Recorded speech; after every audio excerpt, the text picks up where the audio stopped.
Isang mapagpalang araw sa inyong lahat, Luzon, Visayas, Mindanao, saan man kayo sulok ng mundo. Mag-ingat kayo palagi mga kabayan. Nandito tayo sa Manila Bay Reclamation Project upang mag-update. Dito tayo sa malaking island, guys.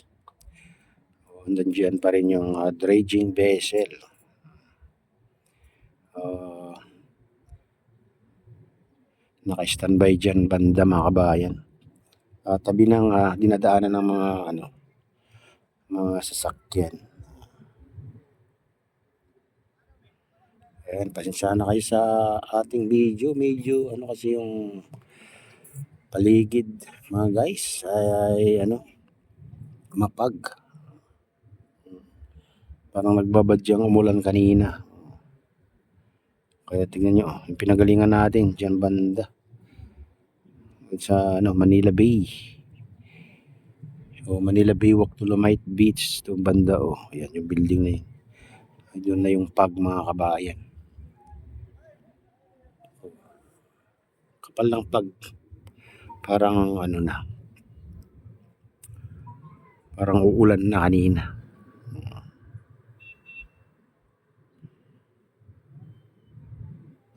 Dito naman guys, patuloy na inaayos yung gilid itong reclamation, no. Tinatambakan yung gilid at siguro bubuhusan na ng yan. Bubuhusan na ng buhangin na may tubig, kaya ganyan ginagawa nila dyan banda. Oo. Kasi sa ibang parte mga guys ay tinabunan na ng mga dump truck.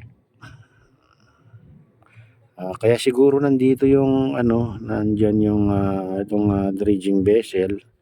Baka siyang magtatambak dyan mga kabayan. Ayan.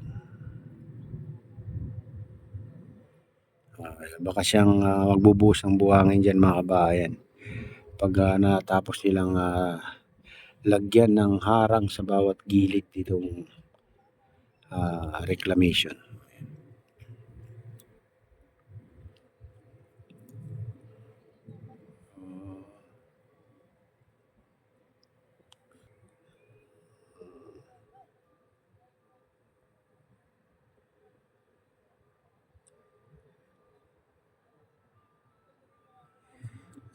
Yan pala yung mga kabayan, itong malaking island, yung pinakamalaki, yung 360 hectares yan.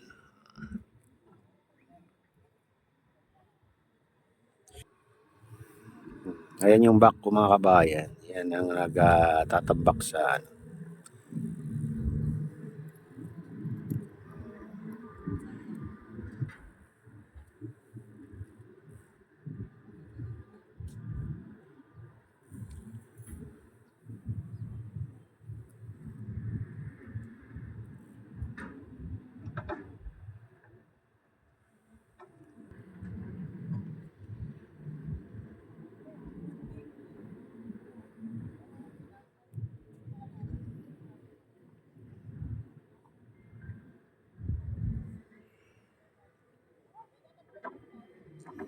Dalawa pala yung back ko dyan, pero isa lang yung gumagana. Siguro wala pa yung operator ng isa.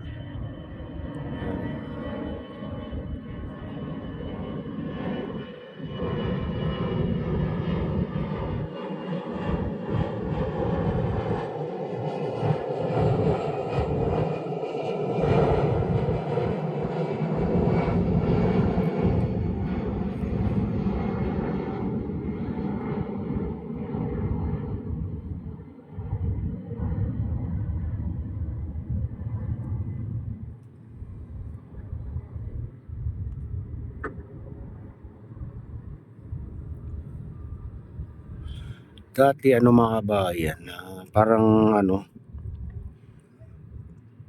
nagkakadugtong, pero nung nakikita natin yung kwan doon mga kabayan, parang pinaghihiwalay din yata nila yung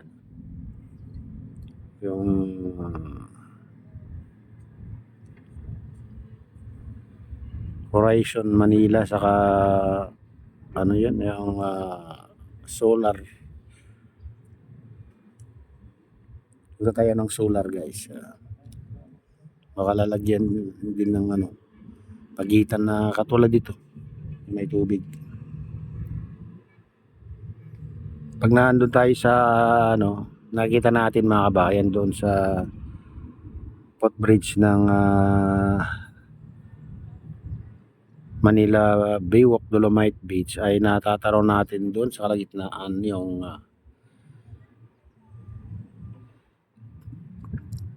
tubig na ano, parang pagitan ng bawat isla.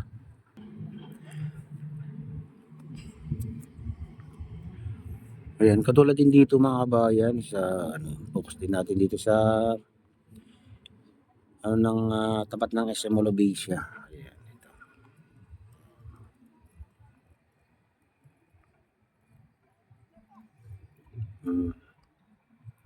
Dati nung wala pa yung tulay dyan guys, puro tambak din yan, pero linagyan din nila ng ano, daanan ng tubig. Ayan, sa tulay na yan. Dire-diretso na yun sa ano, gitna yung tubig na umaagos guys.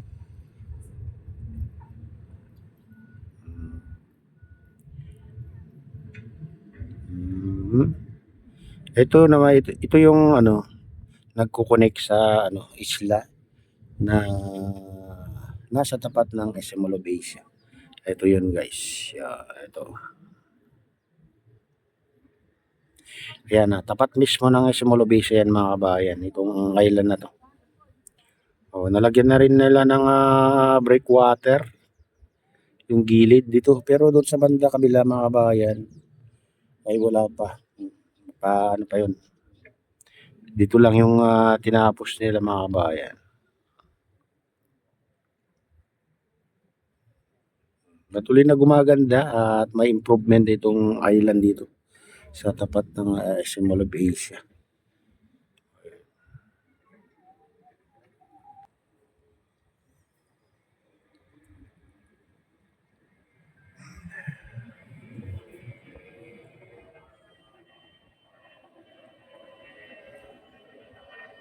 Mataas na rin to mga kabayan, itong island na nasa tapat ng SM Mall of Asia. I-focus natin hanggang sa pinakadulo. Ayan ang pinakadulo. Dulo rin ng ano yan mga kabayan. Parang pinagtapat talaga sa ano, MOA ay ang island na nasa tapat ng SM Mall of Asia. Ayan. Kasi dyan, building na yan, iba na may-ari dyan mga kabayan.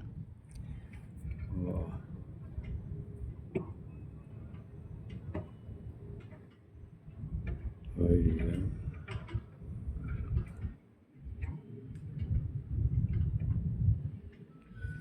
Ayun mga kabayan, ito na yung latest update dito sa Manila Bay Reclamation Project at shoutout nga pala sa lahat ng OFW, mga immigrant sa ibang bansa, shoutout sa inyong lahat, shoutout din sa lahat ng